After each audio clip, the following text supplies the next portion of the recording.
श्री स्वामी समर्थ.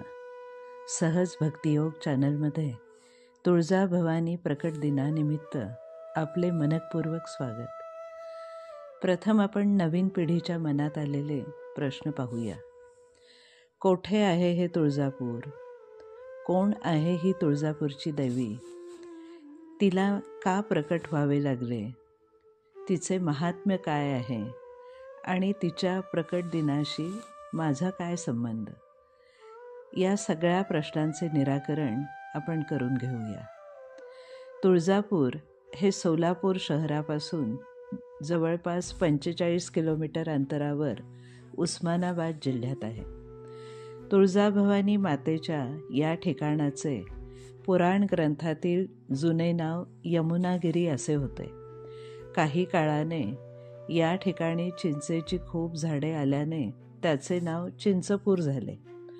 नंतर तुळजाभवानी या स्थानी प्रकटल्याने या ठिकाणाला लोक तुळजापूर म्हणू लागले. छत्रपती शिवाजी महाराज यांची ही कुलदैवता.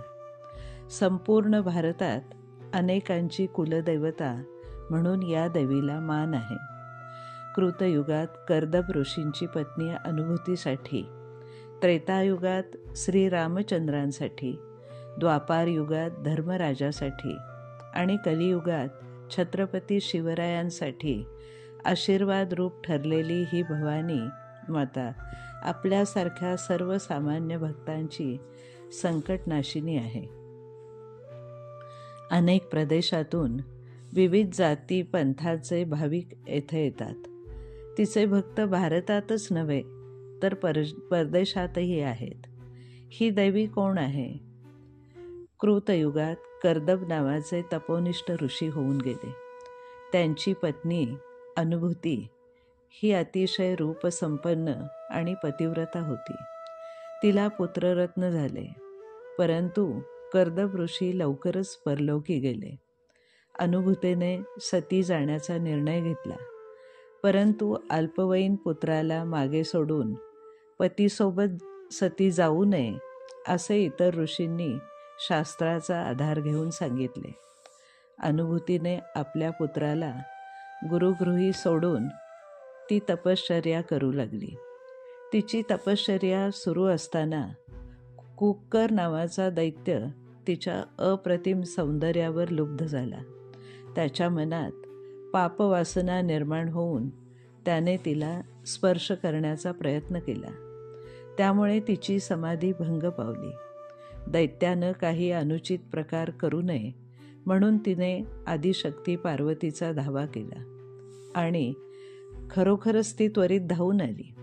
तिने दैत्याशी युद्ध केले आणि त्रिशूळाने त्याचे शिर वेगळे केले. आदिमाया म्हणजेच पार्वतीने वेळीच अनुभूतीच्या रक्षणासाठी त्वरित धावून आल्यामुळे तिला त्वरिता असे नाव पडले.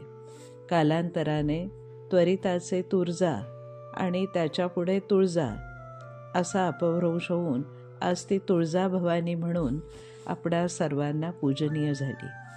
महाराष्ट्राची कुलस्वामिनी म्हणून तुळजाभवानी देवीस मोठा मान आहे. स्वराज्य स्थापना करणारे शिवाजी महाराज यांना या देवीचा आशीर्वाद स्वराज्य स्थापनेचे कार्य करण्यासाठी लाभला होता असे इतिहासकार सांगतात.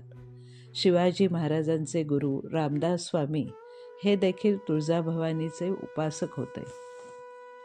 अशा या तुळजाभवानीचा चैत्र शुद्ध अष्टमी हा प्रकट दिन मानला जातो.